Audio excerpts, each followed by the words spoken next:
Hola, estoy una vez más aquí para compartir otro capítulo que se llama Manifieste su inteligencia antes de beber la copa. Antes de comenzar acerca de la copa de Cristo, me gustaría hacer un breve comentario en cuanto a la cúpula judía que lo condenó. En su última semana de vida, la inteligencia del maestro fue intensamente probada por los partidos políticos que formaban la cúpula judía: los fariseos, los saduceos y los herodianos. A pesar de la prueba, el maestro de Nazaret hizo callar a todos los intelectuales de Israel. Los fariseos pertenecían a las más influyentes de las sectas judías en los tiempos de Cristo.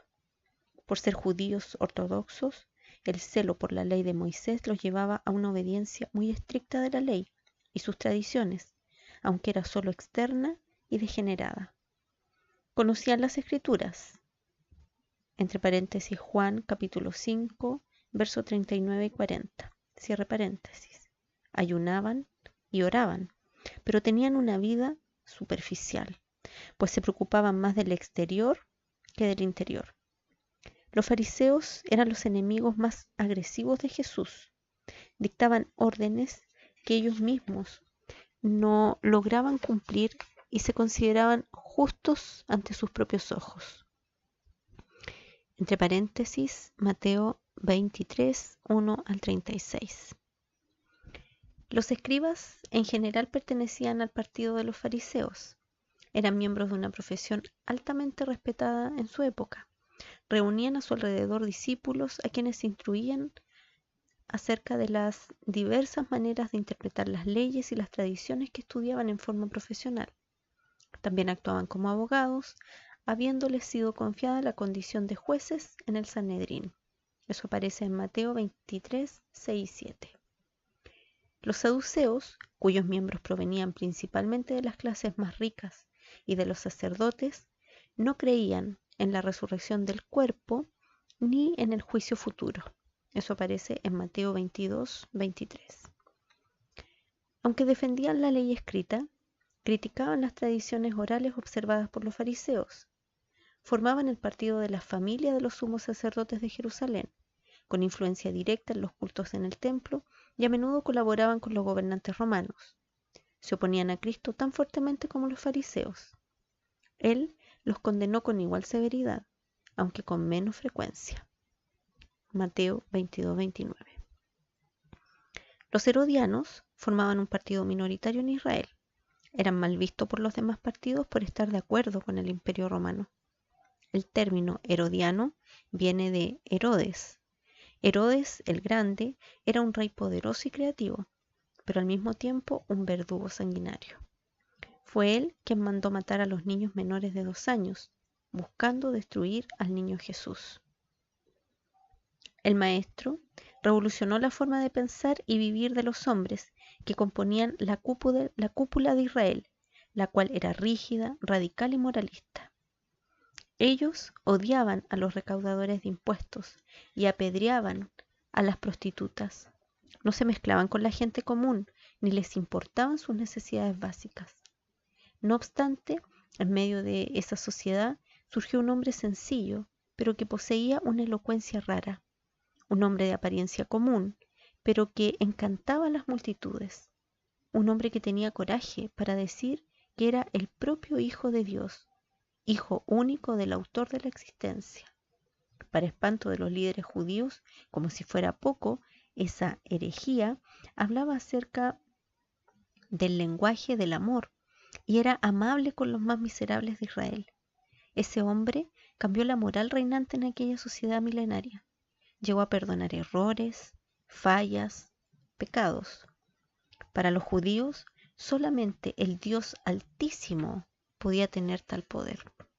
Surgió entonces un hombre que no tenía miedo de ser asesinado, ni ningún recelo en decir lo que pensaba, pues además de acusar de hipocresía la apariencia piadosa de los fariseos, tuvo el coraje de desafiar al gobierno de Roma. Mandó denunciar osadamente al violento Herodes Antipas, hijo de Herodes el Grande, gobernador de Galilea, aquel que ordenara cortar la cabeza de Juan el Bautista. Lo llamó zorra y dijo con un atrevimiento sin igual que no moriría en Galilea, sino que caminaría hoy, mañana y pasado mañana hasta llegar a Judea. Comillas, porque no es posible que un profeta muera fuera de Jerusalén. Cierra comillas. Eso se encuentra en Lucas 13:33. Herodes quería matarlo, pero Jesús no le temía, solamente quería morir en Jerusalén, no en Galilea. Jesús perturbaba de tal forma a los intelectuales de Israel que provocaba insomnio en casi todos ellos. Sus pensamientos y su forma de ser eran contrarios a todos ellos. Solo Nicodemo, José de Arimatea y algunos otros fariseos fueron persuadidos por Jesús. La gran mayoría de la cúpula judía que componía el Sanedrín lo odiaba y quería matarlo de cualquier forma. Pero, ¿cómo matarlo si el pueblo lo amaba y estaba constantemente a su lado? Entonces comenzaron a probar su inteligencia para ver si se contradecía y se autodestruía con sus propias palabras. Probaron su capacidad de pensar, su integridad, su perspicacia, su conocimiento acerca de las escrituras antiguas, su relación con la nación de Israel y con la política romana. No podemos olvidar que la cultura de Israel siempre había sido una de las más brillantes y que aquella sociedad disponía de intelectuales altamente capacitados. Por lo tanto, para probarlo, prepararon preguntas que eran verdaderas trampas. Difícilmente alguien lograba escapar de esas trampas. Algunas preguntas simplemente no tenían respuesta. Sin embargo, aquel hombre, una vez más, los dejó confundidos. Algunos quedaron perplejos ante su inteligencia y sabiduría. Veamos un ejemplo. Jesús les causó tanta indignación a sus opositores que produjo algunos fenómenos políticos casi inconcebibles. Hombres de partidos radicalmente opuestos se unieron para destruirlo. Los fariseos mantenían gran disputa contra los herodianos. Sin embargo, por considerar al carpintero de Nazaret una gran amenaza, se unieron buscando establecer una estrategia común para matarlo. Aquel hombre sencillo de Galilea fue considerado una gran amenaza para la nación de Israel, mayor que la que representaba el poderoso imperio romano. Los líderes de Israel temían que contaminara a la nación con sus ideas. De hecho, había razón para temerlo, pues sus ideas eran pegajosas. Sin necesidad de tomar armas, el maestro de Nazaret causó la revolución más grande de la historia de la humanidad. Los fariseos y los herodianos engendraron una excelente estrategia para destruirlo. Concibieron una pregunta cuya respuesta, cualquiera que fuera, lo destruiría, pues lo pondría en contra de Roma o en contra de la nación de Israel. Así que se le acercaron y comenzaron a adularlo. Tejieron elogios a su inteligencia y capacidad. Dijeron, comillas, Maestro, sabemos que eres amante de la verdad y que enseñas con la verdad el camino de Dios y que no te cuidas de nadie porque no miras la apariencia de los hombres. Cierre comillas. Mateo 22:16. Después de esos largos y engañosos elogios, lanzaron el golpe mortal. Propusieron una cuestión prácticamente insoluble. Comillas. ¿Es lícito dar tributo a César o no? Cierre comillas, eso se encuentra en Mateo 22:17. Cualquier respuesta lo comprometería, poniéndolo como traidor a la nación de Israel o en confrontación directa con el imperio romano. Si defendía la libertad de Israel respondiendo que no era lícito pagar impuestos a César, sus opositores lo entregarían a Pilato para que fuera ejecutado, aunque también considerasen injusto dicho pago. Si afirmaba que era lícito pagar tributo a César, lo lanzarían contra el pueblo que lo amaba, pues el pueblo sufría hambre en ese tiempo, y uno de los motivos era el yugo de Roma. No había solución, sino intimidarse y sujetarse. Sus palabras ciertamente cavarían la fosa de su tumba. En las sociedades democráticas nadie es condenado por expresar sus pensamientos y convicciones, pero donde domina el autoritarismo, cualquiera que puede ser condenado a muerte por las palabras que exprese. En la Rusia de Stalin, muchos fueron condenados por ciertas palabras o gestos. Entrar en desacuerdo con Moscú era firmar su propia sentencia de muerte. Miles de personas fueron matadas injustamente por Stalin, que se reveló como uno de los más grandes verdugos de la historia. Mandó matar a casi todos sus compañeros de la juventud. Había una verdadera política de terror en aquella sociedad.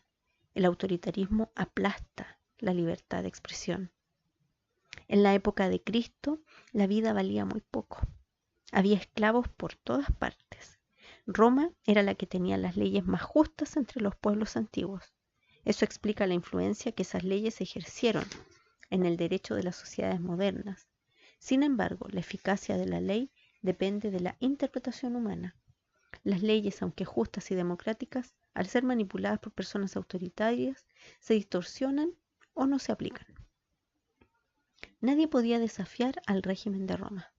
Tiberio, el emperador romano en esa época, había mandado a matar a muchas personas que se le oponían. Pilatos, el gobernador de Judea, también era un hombre brutal. Cuestionar al imperio era firmar la sentencia de muerte. Los fariseos sabían de eso, pues muchos judíos habían sido asesinados por pequeñas insurrecciones. Debieron haber pensado entonces, como Roma es un enemigo cruel, ¿por qué no poner a Jesús en contra del gobierno?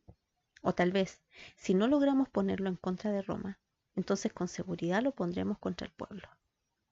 La pregunta que le hicieron fue amenazadora. La duda era inmensa. Cualquier persona temería contestarla. Cuando estamos sometidos a un momento de estrés, cerramos las ventanas de la inteligencia. Tenemos reacciones instintivas inmediatas como taquicardia, aumento de presión sanguínea y la respiración. Esas reacciones nos preparan para luchar o huir de los estímulos estresantes. De esta manera, cuando se somete a un estrés intenso, el cuerpo reacciona y la mente se retrae. Paralizamos nuestra capacidad de pensar y corremos el riesgo de morir. Si Cristo hubiera bloqueado su capacidad de pensar, estaría muerto. Él sabía que luego iba a morir, pero no quería hacerlo a esa hora ni de cualquier forma. Quería morir crucificado, la forma más indigna y angustiante ya inventada. Pero, ¿cómo escapar a la difícil pregunta que los herodianos y fariseos le habían propuesto? ¿Cómo podría abrir la inteligencia de aquellos hombres sedientos de sangre? Cristo tenía que contestar de una manera que no solo saciase a sus adversarios, sino que sorprendiese a sus mentes. Era necesaria una respuesta espectacular para detener el odio de ellos y hacerlos abandonar esa idea de asesinarlo. El maestro poseía una sabiduría extraña. El ambiente amenazador no lo perturbaba. En las situaciones más estresantes, en lugar de bloquear la inteligencia y actuar por instinto, abría los pensamientos y lograba dar respuestas brillantes e inmediatas. Cuando todos pensaban que no tendría otra alternativa que defender a Roma o a Israel, los sorprendió. El maestro pidió que le mostraran una moneda de un denario y observó la efigie que tenía grabada. Allí estaba inscrito, comillas, Tiberio César Dios, cierre comillas. Después de mirar la efigie, miró a aquellos hombres y preguntó, ¿de quién es esa imagen? Contestaron, de César. Entonces, para sorpresa de ellos, Jesús afirmó, comillas, dad pues a César lo que es de César y a Dios lo que es de Dios. Eso aparece en Mateo 22, 20, 21. Tiberio, como emperador romano, quería ser el señor del mundo. Era común usar ambiciones irracionales para poder cegar la capacidad de pensar y actuar de aquellos que se lo oponían a fin de que mirasen al mundo de arriba hacia abajo. En la efigie, la imagen grabada en el denario, estaban las intenciones de Tiberio, un simple mortal que quería ser Dios. Cristo, que tenía poderes sobrenaturales y poseía el estatus de Dios para su gente íntima, quería comportarse como un hombre, como el Hijo del Hombre. ¡Qué paradoja! El maestro no se turbó con la ambición de Tiberio expresada en la efigie, más bien la usó para aturdir a sus opositores. Su respuesta no encajaba con las posibilidades esperadas por los fariseos y herodianos. Los dejó perplejos, quedaron paralizados, sin acción. Es difícil describir las implicaciones de la respuesta de Cristo. Sus interlocutores esperaban oír un sí o un no, si era lícito o no pagar el tributo, pero contestó sí y no. Su respuesta no negó el gobierno humano, tipificado por el Imperio Romano, ni la supervivencia de él por medio del pago de impuestos, pero tampoco negó la historia de Israel y su búsqueda de Dios. Dad a César lo que es de César. Revela que Cristo admite que haya gobiernos humanos, ejemplificados por César y financiados por los impuestos. Dad a Dios lo que es de Dios, revela que para Él hay otro gobierno, uno misterioso, invisible y no limitado por el tiempo. Es el reino de Dios. Este se sostiene no con monedas ni dinero de impuestos, sino con aquello que sale de lo íntimo del ser humano, sus intenciones, sus emociones, sus pensamientos y sus actitudes. En las sociedades modernas, los ciudadanos financian la administración pública con sus impuestos y reciben a cambio beneficios sociales, educación, salud, seguridad, sistema jurídico y otros. En los estados autoritarios, así como en determinadas sociedades democráticas, ese cambio es frecuentemente insatisfactorio. En el caso de Roma, los impuestos pagados por las naciones dominadas eran para sostener la pesada máquina del imperio. Por lo tanto, muchas naciones financiaban las extravagancias romanas al costo de sudor y sufrimiento del pueblo. Jesús les dijo a sus enemigos que debían dar a César lo que era de César, pero no dijo cuánto se debía dar a Roma. Y cuando hablaba de César, no se estaba refiriendo solo al imperio romano, sino al gobierno humano. Por medio de esa respuesta corta pero amplia, transfirió la responsabilidad del financiamiento de un gobierno no a sí, sino a los propios hombres. Al mirar hacia los flagelos de la historia, como el hambre, las enfermedades y las guerras, es difícil no hacer las siguientes preguntas. Si hay un Dios en el universo, ¿por qué parece ser ajeno a las miserias humanas? ¿Por qué no extirpa los dolores e injusticias que hieren a las sociedades? Jesús no negaba la importancia de los gobiernos humanos, ni era ajeno a los sufrimientos sociales. Con todo, para él, esos gobiernos estaban restringidos al tiempo. Él tenía como objetivo principal un gobierno fuera de esas limitaciones temporales, uno eterno. Según su manera de pensar, lo eterno triunfará sobre lo temporal. Una vez triunfe definitivamente, el Creador hará un ajuste de cuentas con cada ser humano, incluyendo a todos los gobernantes, y así reparará, toda violencia y toda lágrima vertida. Al leer las biografías de Cristo, comprendemos que, de manera contraria al gobierno humano, que primero cobra los impuestos y después los devuelve en forma de beneficios sociales, el reino de Dios no cobra nada al principio. Primero suple a hombres y mujeres de una serie de cosas: el espectáculo de la vida, el aire para respirar, la tierra para labrar, la mente para pensar y un bello mundo para vivir las emociones. Solo después de haber dado gratuitamente todas esas cosas durante la breve existencia humana, exigirá entonces que el hombre le rinda cuenta de sus actos. Era de esperar que alguien que entregó tanto cobrase a cambio de algo como la servidumbre absoluta de los seres creados. Pero para sorpresa nuestra, Cristo afirmó que la cobranza más grande del Creador era el sentimiento más sublime, el amor. Para él, el amor debe ser el símbolo de la historia de cada persona. Ese maestro era perspicaz. Ninguna exigencia es tan grande ni tan sencilla como el amar. El amor cumple toda justicia y reemplaza todo código de leyes. Esa fue la historia de su discípulo tardío, Pablo, aquel que vivió embriagado de ira. Volvió a escribir su propia historia con la tinta de ese amor. Por eso fue azotado, apedreado, rechazado, abofeteado y hasta considerado como escoria humana por aquellos que un día había odiado. Jesús era seguro y misterioso. Proclamaba que su Padre era el autor de la existencia, pero en lugar de disfrutar de ese privilegio y sentarse a la mesa con Tiberio y los senadores romanos, prefirió mezclarse con las personas que vivían a las orillas de la sociedad. Según parece, podría haber hecho que todo el mundo, incluso el emperador romano, se postrase a sus pies con algunos milagros, pero no anhelaba el trono político, anhelaba el trono que hay dentro de cada persona. Proclamaba en aquellas tierras áridas algo jamás pensado por los intelectuales y religiosos.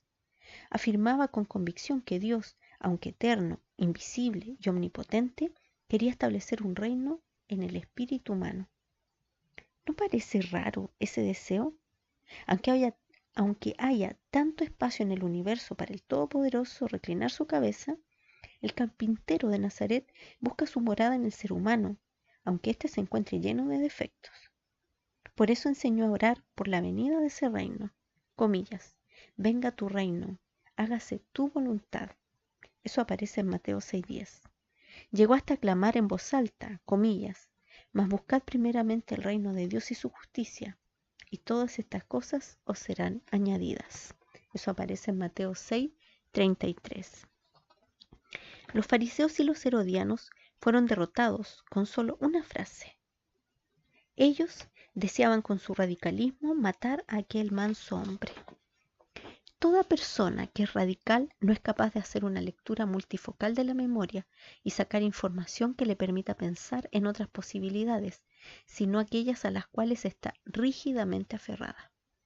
Jesús fue víctima del preconcepto de los líderes religiosos de Israel, que, encerrados en sus propias mentes, no alcanzaban a ver nada más que a un agitador, un revolucionario o un nazareno digno de ser despreciado. La rigidez es el cáncer del alma.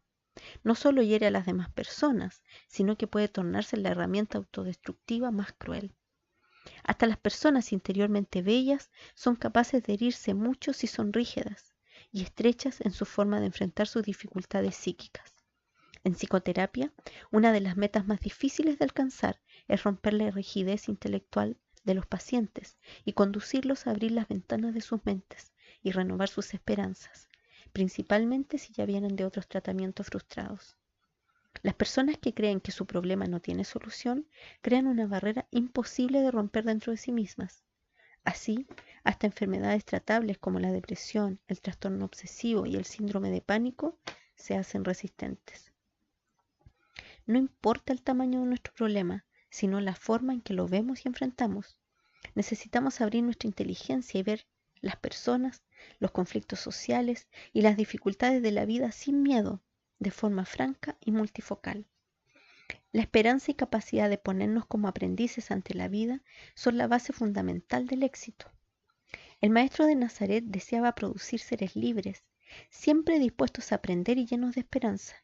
Buscaba quitar los obstáculos de la mente de los que lo rodeaban, tanto sus seguidores como sus opositores. Estaba siempre alzando la bandera de la libertad de las personas y aprovechaba todas las oportunidades para expandir la capacidad de juicio y un listado de posibilidades del pensamiento. Eso lo hacía un maestro inigualable. Cuando provocamos a las personas rígidas, las volvemos más agresivas. Jesús, al contrario, estimulaba con suavidad la inteligencia de ellas y calmaba las aguas de sus emociones. Sabía que sus opositores querían matarlo al proponerle aquella pregunta, pero como alcanzaba a oír lo que las palabras no decían y comprender lo que había tras los bastidores de la inteligencia humana, dio una respuesta franca e inesperada. Su respuesta fue tan intrigante que despejó la mente de sus adversarios, calmándoles la ira. Aquellos hombres caminaban por las avenidas de los antónimos correcto, equivocado, moral, inmoral, feo, bonito. En su mundo solo había dos posibilidades, sí y no. Pero el mundo intelectual del maestro de Nazaret tenía muchas otras posibilidades. En las situaciones más estresantes no se intimidaba ni se preocupaba por tener reacciones inmediatas. Pensaba antes de reaccionar y no actuaba antes de pensar. De hecho, se sumergía dentro de sí mismo y abría las ventanas de su mente para encontrar las respuestas más lúcidas a una determinada pregunta, una dificultad o una situación. De esa inmersión interior fluían sus pensamientos. Los fariseos y los herodianos, sorprendidos con su sabiduría, salieron de su presencia. Desafortunadamente nosotros no logramos actuar con la sabiduría de Cristo. Gran parte de nuestros problemas ocurren porque reaccionamos antes de pensar. En las situaciones más estresantes reaccionamos impulsivamente y no con inteligencia. Sentimos la obligación de dar respuestas inmediatas ante las dificultades que enfrentamos.